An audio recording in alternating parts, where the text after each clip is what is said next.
can do the intro. Yeah, I can do the intro. Wait, Yeah. I'll finish. I'll Okay, close it. I You start open. recording, so whenever you want. Hey, Sarah, look, I got a little Nightwing figure. Oh, cute. That's awesome. All right, you said you hit record already, right? Yeah. I just edited. All right, it, sweet. so. All right, sweet. Hello, everybody. Welcome to another amazing episode of Life Theories. We got a full house today. Cortez has been joining us. Finally, he is back, Mr. Cortez Medford from Spiritual Needs TV. We got Jay from Journey of a Whitefeather or WW Health, and the lovely Miss Diana from Trailblazers of the Universe. Welcome, everybody.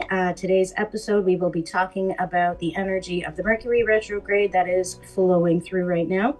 And we will also be discussing some chakra upgrades and just healing upgrades that we've been experiencing since the full moon. I know myself, I've been doing a lot of work with this full moon. Since about 3 full moons ago, I've been really into this whole full moon ritual thing, and it's doing me so much good.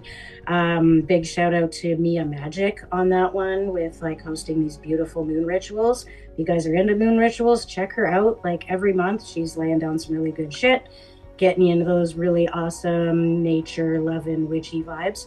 So I've been really feeling that, and yeah, it's been really good. When you do make those right choices, it's the energies that are now here, they truly show you that you are on the right path and right track. Just for instance, let me just give you a little today I left my house, right? Before I got into my car, I looked at my phone. It was 12:12.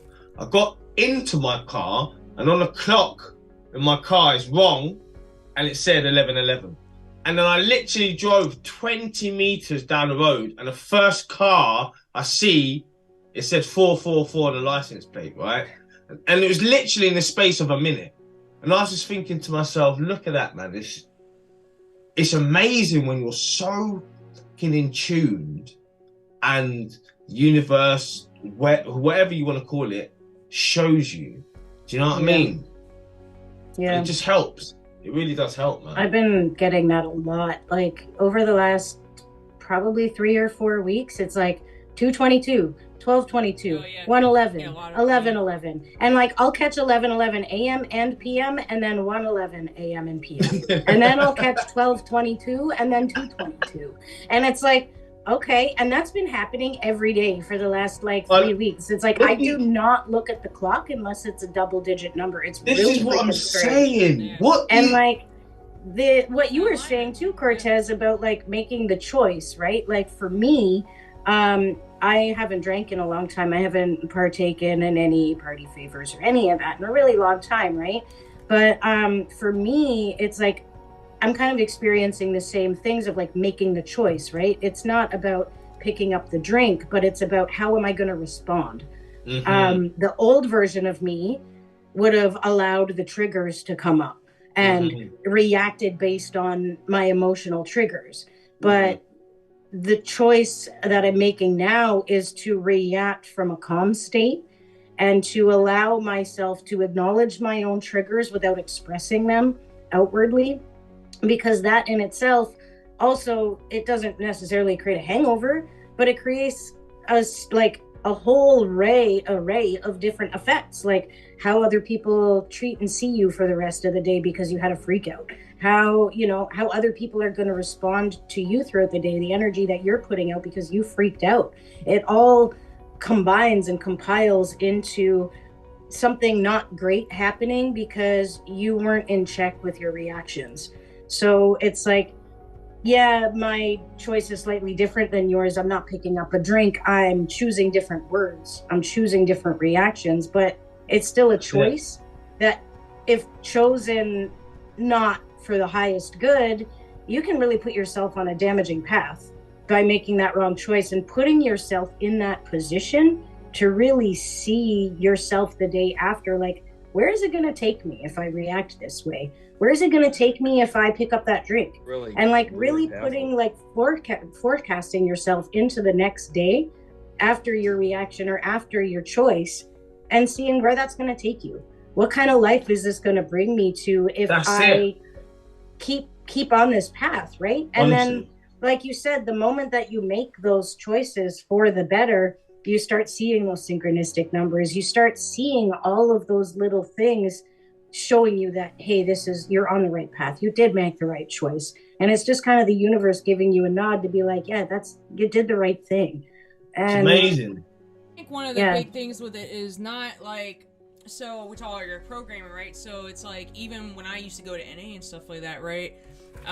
You know, it's, and even with society, right? When you're trying to quit something, it's like, oh, I shouldn't do this, or hey, I'm spiritual. Some people say I shouldn't drink, I shouldn't do this, I shouldn't eat these foods, I shouldn't do this. But that might be like the programming, but it might be completely different for you. Maybe that person that was like a hard drug addict, maybe smoking marijuana every once in a while is okay to keep them chill, so they're not out of control, just kind of mellows them out a little bit. Maybe some people can have a drink. You know, I'm not totally with the NA stuff with, they said you can, you know, completely sober, but like, I mean, and then they'll smoke a bunch of cigarettes, so that's a whole other thing. But they're okay with that. But then like drinking is the thing. I was like, dude, if you're having a glass of wine every once in a while and hard drugs were your thing, and the wine is just taking your edge off a little bit and it's not causing any like catastrophic effects in your life, I don't see what the problem is with that. And even not even just with substances, with other things in life, like, you know, I think we're too busy comparing ourselves. I shouldn't do this, I shouldn't do that, and that's a self-sabotage. And then you beat yourself up, and then you feel bad, and then you do it more. When I used to relapse and stuff, I was like, all right, I already did, so I don't care. I'm just gonna go. I might as well go hard and just go all the way. You know, that was kind of my mindset. But it's just like, okay. and I was like, oh, it's too late. I already relapsed, you know, because I had that programming. Oh, I have to start at day 0 again. Or, oh, F it, I might as well just go on a binge. You know, that was my, and of course, yeah, that was kind of crazy. But it's not just that. Anything you're trying to stop in life, like, sometimes I'm more of an alternative person. I kind of find other ways to do things. I don't do like what the normal people do, because it doesn't, most of the stuff that works for normal people does not work for me. I have to find my own way that helps me, and it doesn't always have to be the programming or, oh, you shouldn't do this, you need to do this. No, I mean, it's not one size fits all. Everyone's brain works differently, the way they feel works differently. That's the craziest thing about it, is everyone's brain works differently, just like that. And like, you can't really like have somebody else tell you what's best for you, right? Like, if you're going through the motions and someone's like, this is going to be really good for you, and you're doing it, but you feel like trash, or you something inside of you doesn't feel right while you're doing it.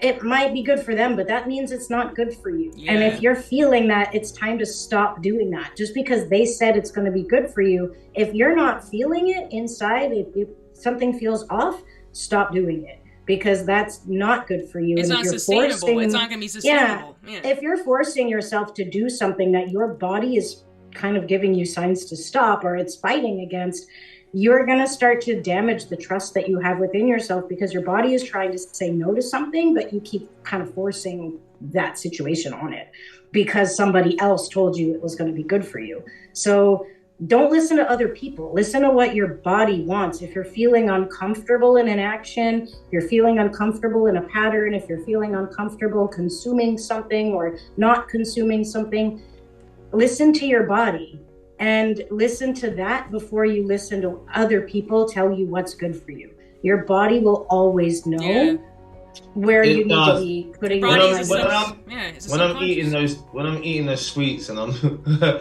body's telling me this is not good for you, but I'm still doing it. You're like, I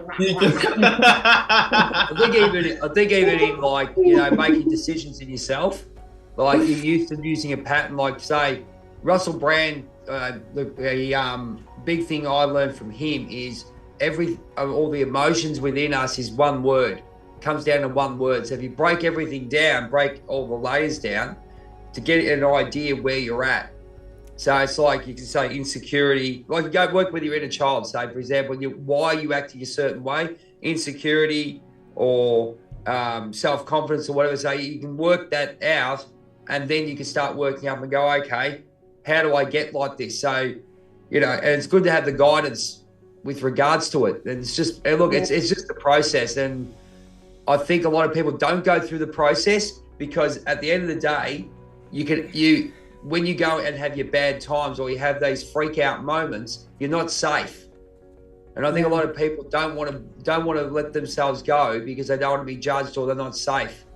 And we thank the universe every day that we're all together. You have a good bunch of people that accept you for who you are, and so you can actually go through those times with particular people and not be judged. And it's about trial and error. You don't learn. How many times did I relapse before I finally decided it was enough? I like Cortez said, I went through enough suffering. I finally just said, this suffering is ridiculous and it's causing me so many problems, you know, and I felt that way multiple times, but eventually just like, this shit sucks. And it's not what I want. So I mean, you have to, it's okay to fail, and there's really not a failure if you learn anyway. Like people like, I made a mistake, you know, and people are so worried about what other people think, and but trial and error is how you learn anything, and with repetition, you're reprogramming your subconscious mind to respond differently. When you've been responding that way for the past 10 years, maybe it's a certain behavior similar, or reaching out for something or something like that. It's like your brain, of course, is going to go to that. That's all it's known. So you keep doing even that one time you do something different. Every time you do something different, then that's another way to hack the brain with the dopamine, right? So on the opposite, what you talked about dopamine before, right? I actually get a dopamine hit when like, oh, I didn't use today, or I didn't drink today, or I didn't, I actually ate healthy today. You notice you get a little dopamine hit. It's kind of like you completed a task. So that's another way that I kind of find little, like being proud of yourself. It's like you're doing the opposite. Like, wow, even if it's a little, I don't care. I don't care if it's I ate a vegetable today. I don't give a shit if it's I smoked one last cigarette. Whatever it is that you're trying to like do differently. I exercise. For me, I've been fitting exercise more, and I walked around the freezing cold today. I didn't feel like this morning, but I forced myself, and I was like, oh, good. And then it gives you a little of that confidence boost, and then you will keep wanting to do it again because you're feeding your brain like the dopamine. It's kind of like a hack. That's what people misunderstand about this game called life. Is like Anna said, she walked around in the cold. She didn't feel like doing it, but she done it anyway. That right there automatically that's Diana telling herself that she is in control of the show, and no matter whether her mind doesn't want to do it, you're doing it. And it's after you having physical discipline. It's the physical action. Sometimes your physical has to work because your mind will come up with a million. Your mind's like, oh, we don't usually do this. Oh, it's early. Oh, it's freezing. I did freeze my ass off, but you know what? I knew that it was going to have better long-term effects. I was starting to, this talk about the Cancer full moon and everything, wolf moon, my emotions have been like crazy, and like I'll be really happy and I'll be like happy and laughing, and in the same minute I'd start crying. Like I'm literally to that point. and I feel like I've gone like completely like, I mean, I know I'm processing. I have a lot of different things they're going on, many different levels in my life, but I literally feel like I'm insane, and I'm like, man, dude. So I did something a little bit out. I knew that exercising, even if it was cold, it would kind of be a shock to my system, and it actually did for the rest of the day. I'm not saying I felt great the rest of the day, but I felt a lot better than if I didn't. So it's kind of it's doing those little things. Yeah. That ingrain those habits into your life, and you keep doing it, and keep it's doing almost it. like something small, and it becomes bigger, and then you're like, oh, that felt good, that wasn't that bad, and then you'll do more the next time. It just that's it. Mine kind of ties into what Diana said, and it's just about being gentle with yourself. If there is an emotion that needs to come up, if you're feeling very like something really interesting happens with me, especially in these times, like I will just feel the need, like out of the blue, I'll having a really good day, and then all of a sudden out of the blue I'll just need to cry, and it's just emotional stuff is releasing from my system. So I will literally be gentle with myself. I won't deny what I need, and I will just excuse myself for 10 minutes and have a cry. Do you think you're feeling the collective conscious emotional pain body as well? Yes. Empaths, man. It could be like sometimes it is and sometimes it's mine. I know that like for me it doesn't even matter whose it is. If you're feeling it, acknowledge it, give it space to express, be gentle with yourself. You don't have to beat yourself up being like, why am I feeling this way? Where is it coming from? It doesn't fucking matter where it's coming from. Just acknowledge it. It's inside you. It's true. We have so much. It's so true. You can beat yourself up for days trying to figure out why, where. Sometimes it's something from 3 lifetimes ago that just needs to go. You can sit there and drive yourself crazy trying to figure out, why am I feeling this way? It doesn't matter. Just let it express. Give yourself the space and grace to let that express. And, you know, even if it's like an hour later, if you're still feeling like, okay, I'm still feeling this need to cry, go put yourself in your room, lock yourself in your bathroom, put yourself in a quiet space, let the emotions come out of your body. Right now is a huge time for shedding and just letting go of the old baggage that is no longer serving us. So whether it's the need to scream like I did yesterday, the need to cry, the need to laugh, whatever helps actually a lot. For me, whatever it is, let it express. You have to let these things express with the gentleness and ease and grace. And the more you can acknowledge and be aware of the feelings that need to come up and give them space to express, the less you're going to walk around carrying this shit inside of you. You've got to let it out. And the more you can, man. That's why I say. Yeah, the more you can use these times of retrograde and full moons and use the energetic flow of the universe to allow these magnificent magnetic planets that are literally drawing things out of you that no longer serve you. If you just let that happen, the amount of just ease that comes into your life is just astronomical. But you have to allow it, acknowledge it, and just let it be what it is without judging it. Just let it come out.